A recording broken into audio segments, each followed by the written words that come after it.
Bismillahirrahmanirrahim. Assalamu alaikum students. We are discussing unit number 8, atomic and nuclear physics.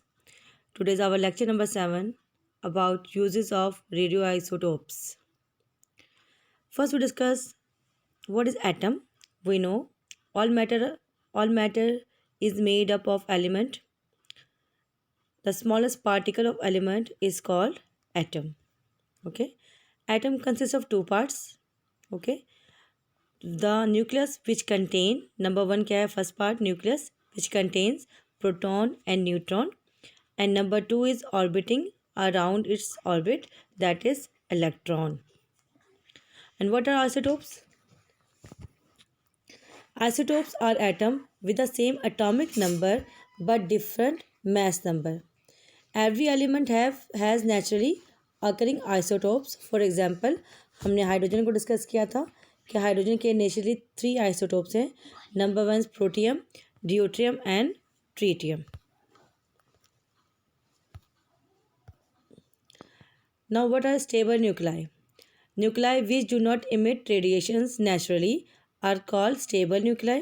जिनमें से radiation emit नहीं होती हैं, those are called stable nuclei. In general, most of the nuclei with atomic number 1 to 82 are stable nuclei because they do not emit radiations. What are radioisotopes? The stable and non-radioactive element can also be changed into radioactive elements by bombarding them with protons, neutrons or alpha particles. Such artificially produced radioactive elements are called radioactive isotopes or radioisotopes.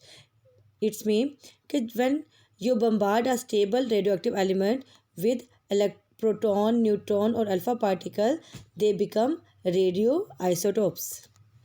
For example, there is अब यहाँ पर देखिए here number 1 पे we have sodium, stable sodium nuclide जिसे हमने neutron से bombard किया. It become a radioisotopes of sodium element plus इसमें से गेमा रेज क्या हो रही हैं, एमिट हो रही हैं. नंबर 2 हमने क्या किया, हेलियम को अल्फा पार्टिकल को स्टेबल एल्यूमिनियम न्यूक्लाइड के साथ हमने क्या किया, बम्बार्ड किया.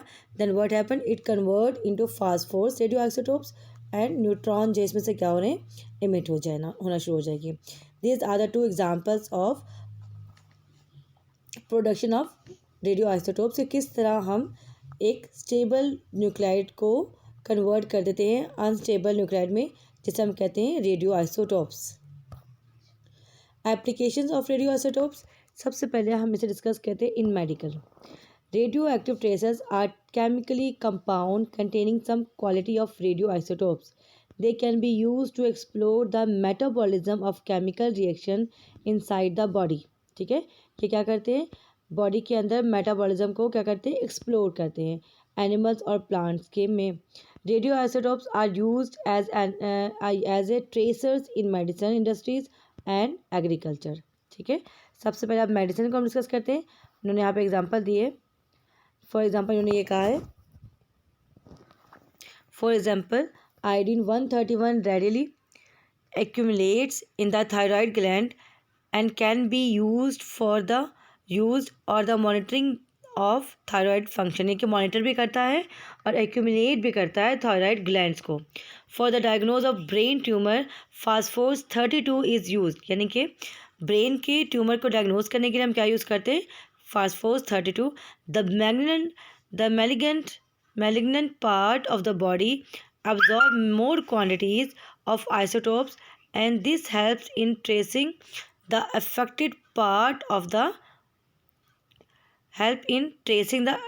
part of the body. यानी कि जहाँ पर भी बॉडी के अंदर जो है वो ट्यूमर्स हैं, उनको क्या करता है, ईजिली ये क्या कर सकता है, फास्फोरस 32 डायग्नोज कर लेता है. ओके, नेक्स्ट यहाँ पर देखिए, यहाँ पर आपको एग्जांपल शो की गई है कि किस तरह जो है वो हम फर्टिलाइज़र के एक्शन को चेक करने के लिए जो रिसर्चर्स हैं वो क्या करते हैं.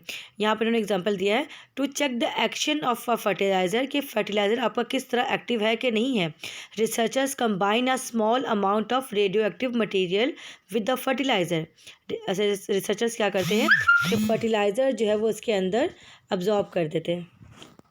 ठीक है, कंबाइन कर देते हैं. to a few plants, the amount of radioactive fertilizer taken up by the plant can be easily measured with radioactive detector. यानी कि कितना जो है वो प्लांट ने अपने अंदर अब्जॉर्ब किया है फर्टिलाइज़र को, ये इजीली हम एक जो है वो डिटेक्टर से इजीली इसे हम डिटेक्ट कर सकते हैं, क्योंकि हमने इसके अंदर रेडियो एक्टिव मटेरियल कंबाइन किया हुआ है। इसीलिए हम उस मटेरियल को किस तरह डिटेक्ट कर लेंगे, एक डिटेक्टर से, और हमें पता चल जाएगा कि आपका फर्टिलाइज़र जो है वो कितना एक्टिव है कि नहीं। ओके, नेक्स्ट देखिए, मेडिकल ट्रीटमेंट में हम किस तरह रेडियो आइसोटोप्स को यूज़ करते हैं।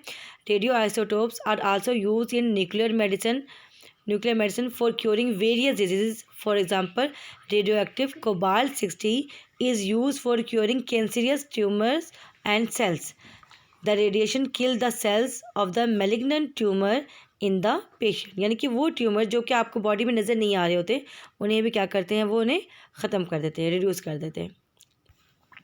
अब इंडस्ट्री ट्रेसेस हम चेक करते हैं। In industry traces can be use to locate the wear and tear of the moving parts of the machinery. यानी कि मशीनरी के वो पार्ट्स जो कि हमें टूटे फूटे नज़र नहीं आते, उनको चेक करने के लिए भी हम रेडियो आइसोटोप्स को यूज़ करते हैं। दे can be use for the location of leaks in the underground pipes. यानी कि अंडरग्राउंड पाइप में जो लीकेज होती है, उनको चेक करने के लिए भी हम रेडियो आइसोटोप्स यूज़ करते हैं।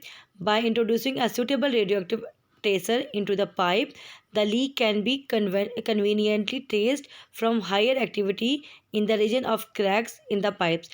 यानी कि हम थोड़ा सा जो है उसके अंदर उसमें से पास करते हैं किसी रेडियो एक्टिव मटीरियल, जिसकी वजह से हमें माइनर से माइनर लीकेज भी किसी पाइप में ईजिली हम ट्रेस कर सकते हैं। अब एग्रीकल्चर में क्या करें।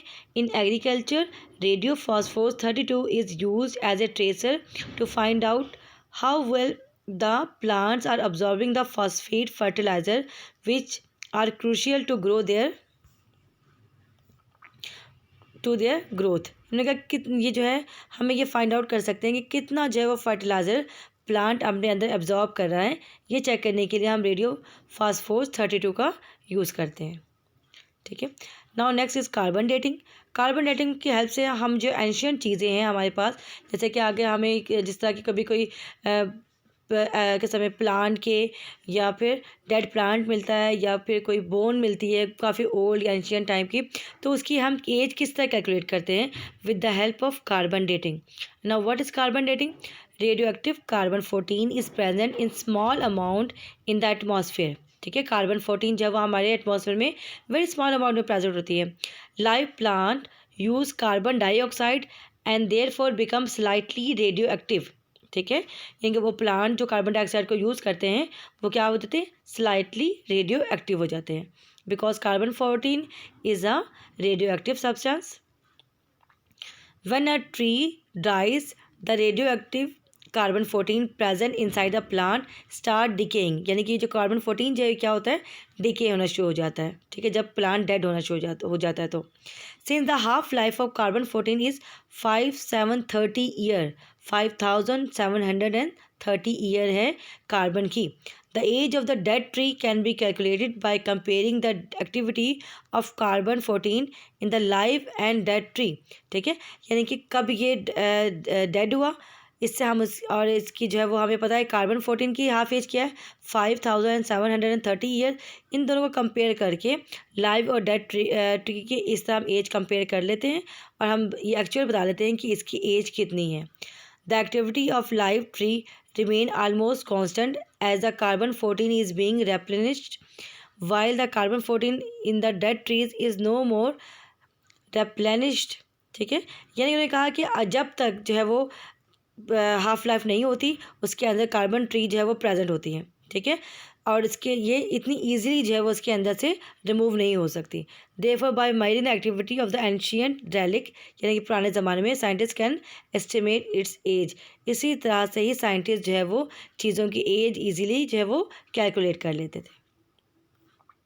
अब यहाँ पर देखिए, यहाँ पर इन्होंने एक पूरा जो है वो सिस्टम बनाया हुआ है कि किस तरह जो है जो है वो एनिमल जो हैं वो कार्बन 14 अपने अंदर अब्जॉर्ब कर लेते हैं। Carbon 14 mix with the oxygen to form of radio active carbon dioxide. Vegetation absorb radio active carbon dioxide, यानी कि जो हम ये जो खाते हैं प्लांट्स, उनमें भी क्या होती है, कार्बन डाइऑक्साइड है। Animal feeding on vegetation absorb carbon 14, वो कार्बन 14 को क्या करते हैं, अब्जॉर्ब कर लेते हैं। When animal and plant die, carbon 14 disintegrate at known rate, ठीक है, कि कार्बन 14 क्या होना शुरू होता है, डिसइंटीग्रेट होना शुरू हो जाता है। Okay, now geological specimen, other radioisotopes are also used to estimate the age of geological specimens. For example, some rocks contain the unstable potassium isotopes K14. This decay to the stable argon nuclei argon 40 with half life क्या है argon 40 की 2.4 × 10 की power 8 year. The age of rock sample can be estimated by comparing the concentration of K40 and argon 40, यानी कि argon 40 और K40 की life जो है वो हाफ लाइफ काफ़ी ज़्यादा होती है। इसके से हम किसी भी दूसरे एलिमेंट को कंपेयर करके किसी भी रॉक की जो है वो एज कैलकुलेट कर सकते हैं। ठीक है, I think you understand it well. Okay, अल्लाह हाफिज़।